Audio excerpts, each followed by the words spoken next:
Ultimate sports lover house. And what in the haunted house is happening here? Let's call it Zillow Gone Crazy. Let's tour the first house, shall we?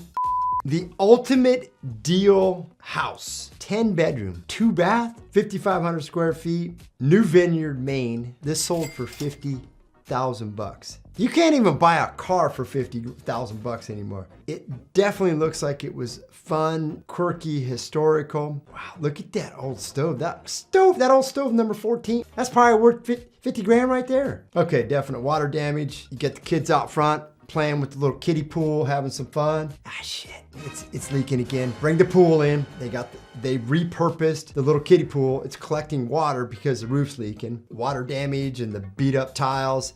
But if you look in that upper left window, perfect for Halloween, that just gives me a little sweat in the hands.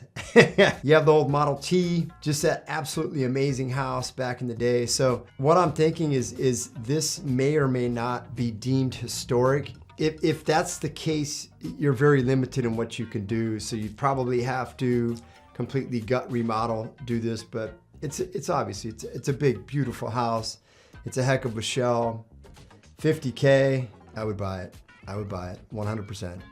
Ultimate baseball lover house. Clark County, Nevada. Big old 8 bedroom, 7 bath, 5,000 square feet. Obviously you cruise in, kind of have the Tuscan vibe, the wood beam ceilings, old school granite, kind of the deeper dark wood finishes. I mean, you have a bunch of bedrooms. Looks like it has an elevator, little desk workstation. Looks as though they converted the garage into a fun little bar area. You're hitting some baseballs, you're having some fun. It kind of looks like you landed on the moon. If you look around, there's not a lot of greenery in this area. Man, when you look at that baseball field, that's actually really, really cool. The only hard part is how many true baseball fans and friends do you have in this immediate area?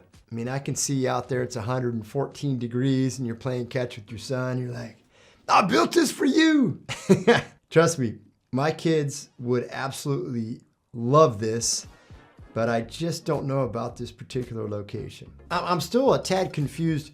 Did they have a lot of rock that they had to use because that kind of front entrance where you have the driveway? It almost reminds me of when you're bringing a boat into the harbor and you have a lot of the rocks to keep the waves out. It reminds me of that. Obviously not a lot of paving going on, and it doesn't look like a bunch of neighbors in and around the area. I mean, as you go into the house, I mean, it's a 5,000 square foot house, but it just seems like they either ran out of money because they built the baseball stadium, but there's really limited, when you look at like the kitchen areas, 2 bar stools where you could probably put 4 there.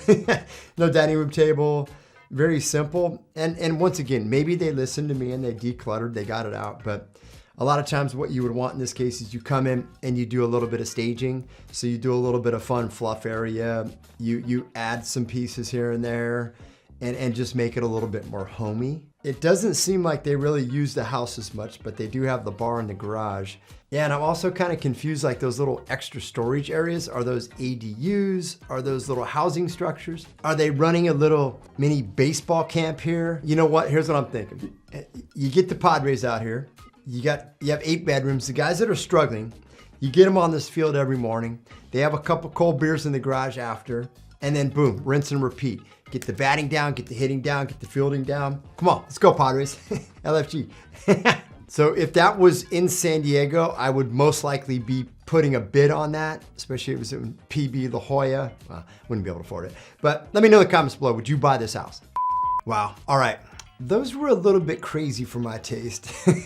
But what are your thoughts? If you had to buy one of those, which one would you choose? Let me know in the comments. And if you see any other bizarre home listings out there, please definitely send them my way. If you enjoyed this video, make sure you binge watch the entire playlist and subscribe to my channel. That way you're in the know every time I post a new video. Thanks so much for watching.